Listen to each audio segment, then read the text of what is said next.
So I'm at the dyno. We're testing TTFS tune, see if we made any power versus the untuned with Dundon Motorsports catless. I got equal length headers, side muffler delete, factory center muffler, and then a clone TTS Tuning Tech Frank Smith ECU. And so we're gonna dial this thing in, see if we make any power, and get it on here with the axle lift up. And I have to get the distance set on the dyno.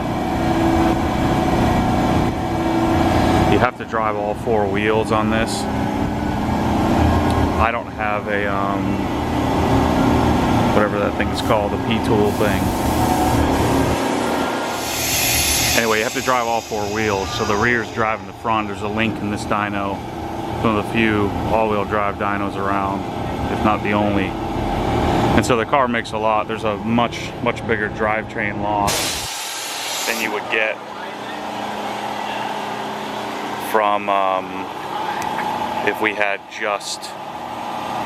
driving just the rear wheels. So yeah, the car makes, I think it made 425 horsepower without the tune. So we'll see. I don't suspect there's a ton more power, but we'll see. That gained 53 horsepower with the Dundon Motorsports headers and side muffler delete before. That's where the coil pack is.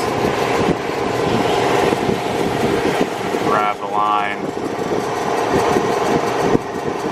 in order to get a signal with the dyno.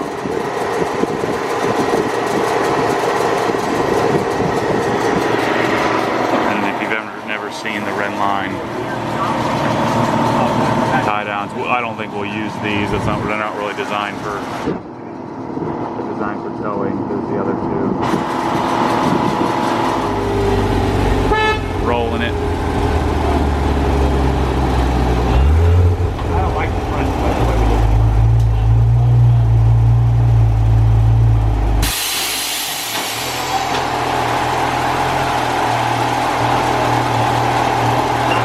Car was skating a little bit.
what you're looking at here, run file 9 or the blue plot is the original sort of factory, the original baseline.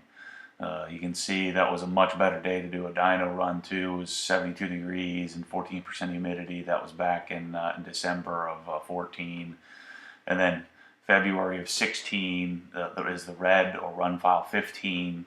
That's the best performance. That's the run we did back when I did just the headers without the tune. But you'll notice the conditions are significantly different. You know, it's 17 degrees cooler, a little bit less, tiny bit less humidity. So the car made actually more power. This is SAE corrected. You'll see in the top right. And then the green file was the run we just did with a TTFS tune. You know, at 92 degrees, you know, I would have expected the car to fall flat on its face, even with corrected numbers. But so, you know, if we had similar conditions, if I was running at 75 degrees, I would expect, you know, the car's probably making 8, 10, maybe 12 more horsepower.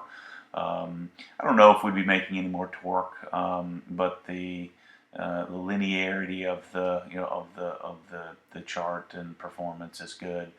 I'm actually not sure. I thought we cut off that red at 8,800 or 8,600 RPMs just because I'd done so many runs that day. You can see run file 15, where I only did 3 or 4 runs today and got see just consistent numbers across the board, even with the car being so hot. So.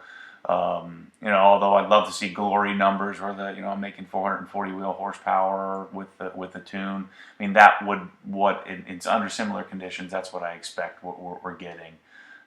And keep in mind that the dyno jet that we're using is using a link, so the drivetrain loss is pretty massive on the GT3. So, you know, if you're expecting 500 horsepower out of this dyno, it just isn't going to happen. But results look good to me.